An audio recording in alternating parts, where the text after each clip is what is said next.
Tu as sûrement quelqu'un dans ton entourage qui utilise pour son animal de compagnie des médicaments qui transitent sur ce site.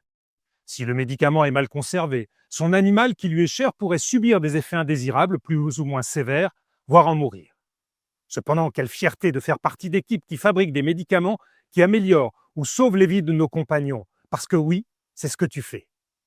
Tu as cette responsabilité fantastique de pouvoir aider à soulager les animaux de leur douleur. Mais n'oublie pas qu'un médicament peut avoir des conséquences catastrophiques s'il est de mauvaise qualité, défectueux ou mal conservé.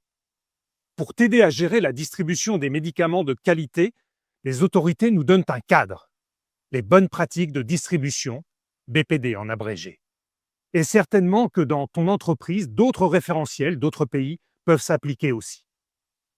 L'autorité donne à chaque site un certificat renouvelable périodiquement. C'est l'autorisation de stocker et distribuer des médicaments. Si on ne respecte pas les BPD, tout le reste ne compte pas. La performance, la stratégie, le budget, tout cela, car ton unité pourrait être fermée, ou même le site.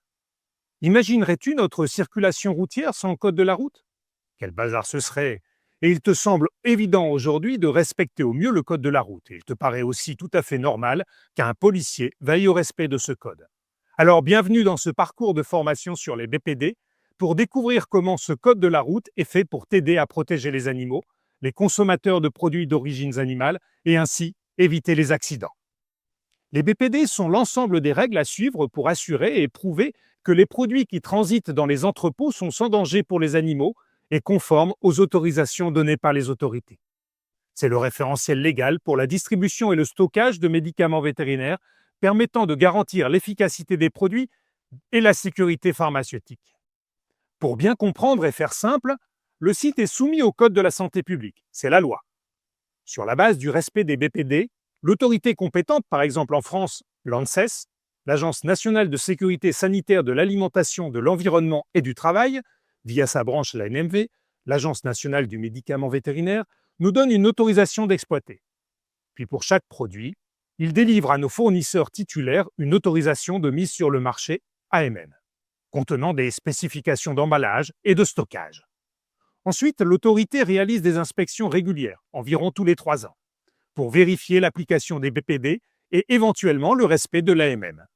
A minima, si ce n'est pas l'autorité, ce sont nos clients eux-mêmes qui viennent nous auditer sur le respect de conditions de manipulation de leurs produits.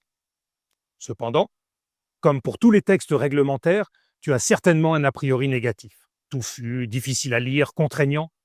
Et c'est vrai que c'est parfois très pénible. Pour les BPD, tu as de la chance. Les textes sont plutôt bien structurés, clairs, organisés, et tu t'y retrouveras facilement. Les BPD sont constitués de 11 chapitres qui traitent de la maîtrise du médicament au sens large, et pas seulement des opérations de distribution. Sur ces 11 chapitres, je te présenterai dans cette formation les chapitres de 2 à 10. Ce sont les chapitres dispositions générales, la gestion de la qualité, les exigences en matière de personnel, les locaux et équipements, la documentation et enregistrement, les opérations, les réclamations, retours, produits falsifiés et rappels, les activités externalisées, l'auto-inspection, le transport, les dispositions finales avec une telle simplicité, je suis certain que si je te demande de retrouver le chapitre où l'on va parler de validation des systèmes informatisés, tu me diras, eh oui, le chapitre locaux et équipements, bien sûr. Et si on cherche les règles sur les procédures et instructions de travail, tu vas me dire chapitre documentation et enregistrement, évidemment.